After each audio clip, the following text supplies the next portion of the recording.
کراچی میں پی آئی اے طیارہ حادثے میں 97 افراد جاں بحق، لاشیں اسپتال منتقل۔ دوسرے روز بھی ریسکیو آپریشن جاری۔ نادرا ٹیم کی فنگر پرنٹس کی مدد سے مسافروں کی شناخت۔ D G I S P R کے مطابق 2 مسافر معجزانہ طور پر محفوظ رہے۔ 25 متاثرہ گھر کلیئر قرار، مکینوں کو مختلف جگہوں پر ٹھہرایا گیا ہے۔ جہاز تکنیکی لحاظ سے بالکل ٹھیک تھا، سانحہ کیسے ہوا؟ انکوائری کرائیں گے، حقائق سامنے لائیں گے۔ چیف ایگزیکٹو پی آئی اے ارشد ملک کا اعلان، کہا پائلٹ نے لینڈنگ کی کوشش کی لیکن گیئر نہیں کھلا، فرنٹ لائن کے 2 سپاہی کھو دیے۔ شہداء کے لواحقین کے غم میں برابر کے شریک ہیں۔ واقعہ یہ تھا کہ جب وہاں سے اناؤنسمنٹ ہوئی ہے اترنے کی کہ ہم کراچی ایئرپورٹ پہ لینڈ کرنے لگے ہیں، تو اس کے بعد انہوں نے 10 سے 15 منٹ اس کو جہاز کو اڑاتے رہے اور انہوں نے کوئی خالی جگہ دیکھ کے ملیر کینٹ کا ایریا تھا، وہاں پر انہوں نے لینڈ کروانے کی کوشش کی ہے پائلٹ نے، اور لینڈ انہوں نے پھر اناؤنسمنٹ کیا کہ جی ہم لینڈ کروانے لگے ہیں، لیکن کسی وجہ سے لینڈ نہیں ہو پایا تو وہ کرش ہو۔ مسافروں کی اکثریت عید اپنے پیاروں کے ساتھ منانے کے لیے نکلی تھی، راہ میں کھڑی موت ساتھ لے گئی۔ طیارہ ایئرپورٹ پر جا رہا تھا، جہاز سے دھواں نکل رہا تھا، اسی دوران طیارہ رہائشی عمارتوں پر آ گرا، پھر آسمان پر دھوئیں کے بادل چھا گئے۔ عینی شاہدین نے احوال بتا دیا۔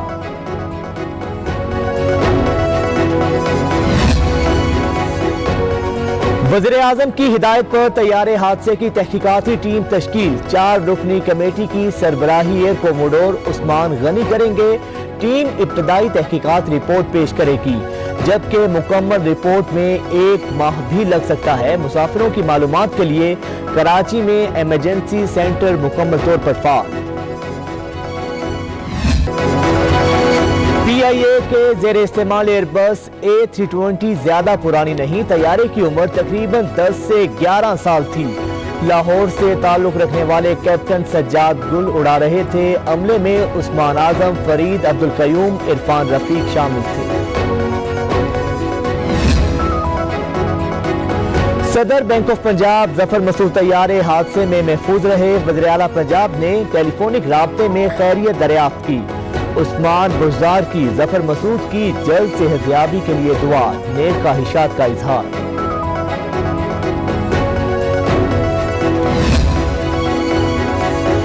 پی آئی اے طیارہ حادثہ قومی سانحہ ہے، لواحقین کے غم میں برابر کے شریک ہیں۔ گورنر پنجاب کہتے ہیں کرونا وبا کو سنجیدہ نہیں لیا جا رہا، احتیاط نہ کی تو پاکستان کرونا کے ٹاپ 10 ملکوں میں آ جائے گا۔ لاک ڈاؤن میں نرمی سے معیشت کو تباہی سے بچایا۔ کرونا کا پھیلاؤ جاری، مزید 34 افراد جاں بحق، اموات 1101 ہو گئی۔ ملک بھر میں 52,437 بیمار، سندھ 20,000، پنجاب 18,730، کے پی 7,391 اور بلوچستان میں 3,198 مریض زیر علاج۔ اسلام آباد میں 1,457 مریض زیر علاج ہیں۔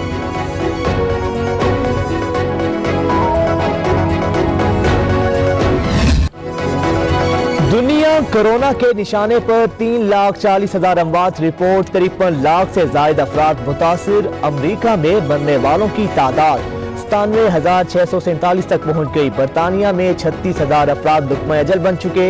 اسپین 28,000، برازیل میں 21,000 ہلاکتیں رپورٹ۔ آج عید کا چاند نظر آئے گا یا نہیں، ملک میں نئی بحث چھڑ گئی۔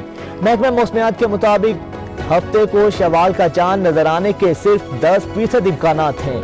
مفتی منیب الرحمان کی زیر صدارت اجلاس آج ہوگا۔ ملک بھر میں عید یا آخری روزے کی شہادتوں کا جائزہ لیا جائے گا۔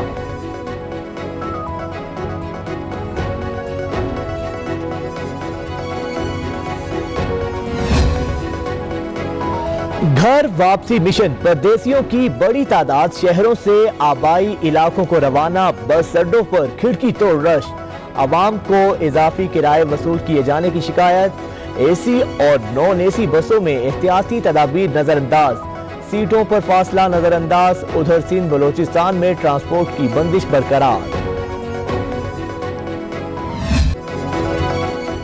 عید کی شاپنگ جاری، خواتین کی جی بھر کر خریداری۔ پنجاب میں شاپنگ مالز اور مارکیٹس کو رات 10 بجے تک کھولنے کی اجازت۔ لاہور کے بازاروں میں دل دھرنے کی جگہ نہیں، اسلام آباد والوں کی بھی شاپنگ، شہریوں کی جانب سے حفاظتی اقدامات پر عمل دور دور تک نظر نہیں آ رہا۔